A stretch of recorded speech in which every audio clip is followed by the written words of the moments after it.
Okay, here we go with some hints for homework sheet number 9. First question, recurrence relations.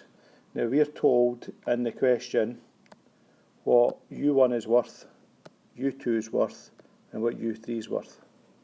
We're also told what the recurrence relation is.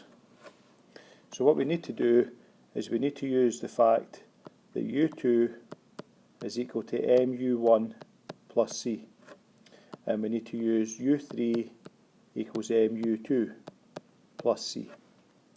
Okay, we could keep going there, but there's no point because we only need to use the first two equations to work out 1, 2 and 3. So what I now need to do is I need to put this 100 in for U1, I need to put 50 in for U2 in 2 places, and then I need to put 30 in for U3. So that gives me equations which look like 100 times M add C equals 50, and 50M add C equals 30. Now if I do simultaneous equations on that, that's going to tell me what M is. It's also going to tell me what C is. Once I have those, I can finish off the question. Question 2. Now, the way it's written in the question is not very clear, but it really just means you've got two functions. F of x is x squared, g of x is x add 1.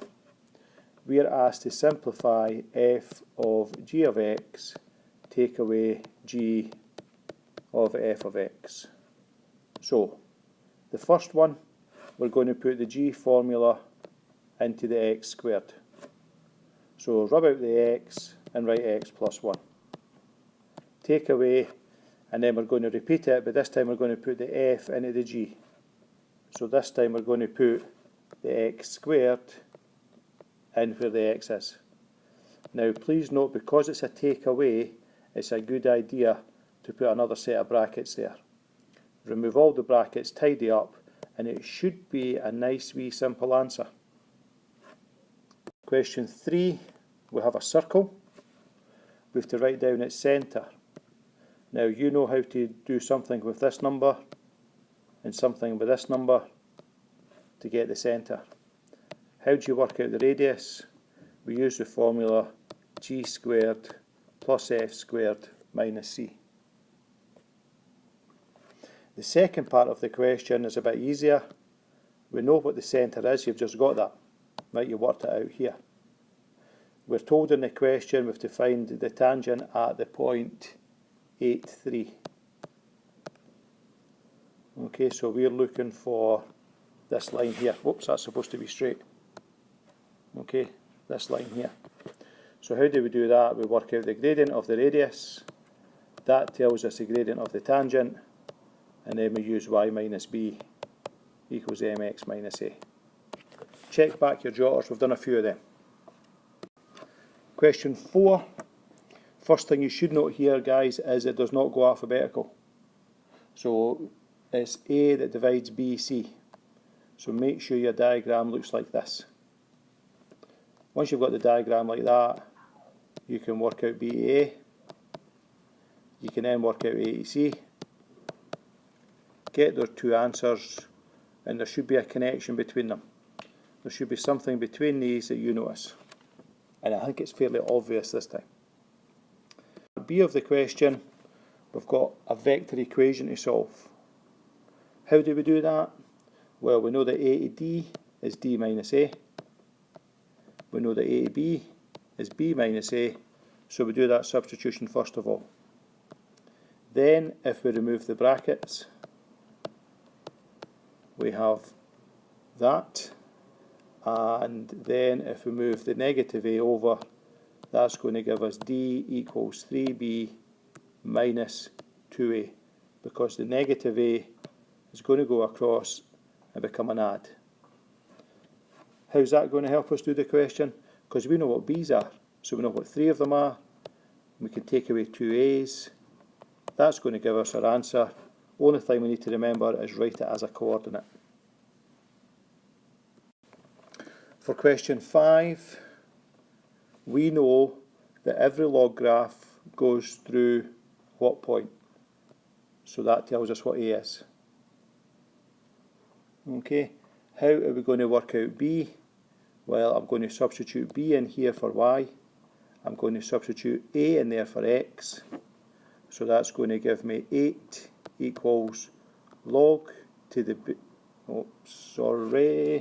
let's go back, my mistake. We're going to put B in for Y, so that's going to give us B equals log to the base 2 of 8. Now remember, from what we were doing in class, we need to turn that A into 2 to the power something. Once we've done that, the power is going to go down the front, and that's going to let you work out what B is. Second part of the question is to draw Y equals log to the base 2 of X add 1 take away 3. So that means move it left, that means move it down. Okay, so take the graph that's there and do that. Question 6 is fairly easy. Rewrite it as 3y equals negative 2x add 5. Then take the 3 over, negative 2 over 3x, add 5 over 3. Why are we doing that? Because that's going to tell you what your M is. Question's talking about parallel lines, so we're going to use that M, and we're going to use the point 2, negative 1 in your Y minus B formula. Question 7. Now, I've not written the whole question 7 out because I just want to do the start of it. You can finish it off for me. This half from the front goes up as a power. So that is a half, sorry, it's going away, Mr. West. So that is log to the base 3 of 81 to the power of half plus log to the base 3 of 15 and whatever else is in the question. You should know that the power of half just means square root. So that is log to the base 3 of the square root of 81, add log to the base 3 of 15. The square root of 81 is 9. Still just add log to the base 3 of 15. Now we've got to this stage, we can combine these two logs. In fact, we can combine all the logs into a single function because we know that if it's an add, we can write it as a times. So for the first part, it's going to be 9 times 15. And then you know what to do when they take away, and then the next add.